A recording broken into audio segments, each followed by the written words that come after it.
Question number 16.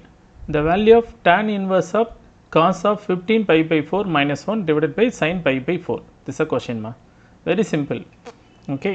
இப்போ question given எடுத்துக்கலாமா? Okay.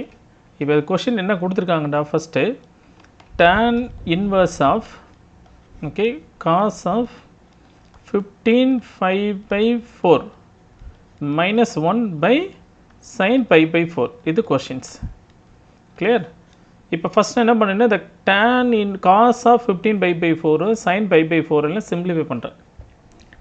So இப்போ cos 15 pi by 4 இதை எப்படி சேஞ்ச் பண்ணலாம்? cos of 15 pi by 4 I can rearrange எப்படி ஃபார்ம் பண்ணால் cos of pi by 4 add பண்ணால் நம்மளுக்கு என்னது 15 pi by 4 வரணும். இப்போ அது மாதிரி பிரிக்கலாமா?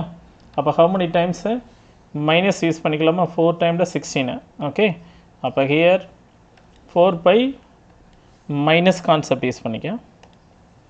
அப்போ 4 pi minus pi by 4 use பண்ணலாமா? அப்போ 4 pi minus pi by 4 fourth quadrant. அப்போ what reaction? cos pi by 4. Okay, cos pi by 4 ஓட வேல்யூ 1 by root 2.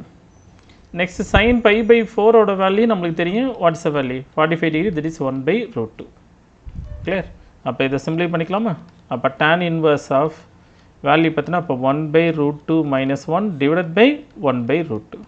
இப்போ அதை ப்ராடக்ட் பண்ணிக்கங்க. அப்போ tan inverse of 1 minus root 2 divided by root 2 whole divided by 1 minus root 2. root 2 cancel பண்ணிடலாமா? அப்போ here what's the value? இப்போ tan inverse of 1 minus root 2. இது ஆக்சுவலாக இது ஒரு சிம்பிளிஃபை பண்ணி கொண்டு வரலாம். அது ஒரு லென்த்தி ப்ராசஸ். அதுக்கு பெட்டர் நம்மளுக்கு இப்படி திங்க் பண்ணிக்க. நமக்கு ஆல்ரெடி தெரியும் ஃபார்முலா tan pi by 8. இதோட வேல்யூ பார்த்தீங்கன்னா root 2 minus 1. This is important result. tan pi by 8 is equal to root 2 minus 1. இப்போ நம்மளுக்கு என்னது 1 minus root 2 that is meaning take it minus common. அப்போ tan inverse of okay take it minus common root 2 minus 1 அந்த formula use பண்ணிக்கலாமா? So அப்போ tan inverse of minus theta is equal to what formula? minus tan inverse of theta.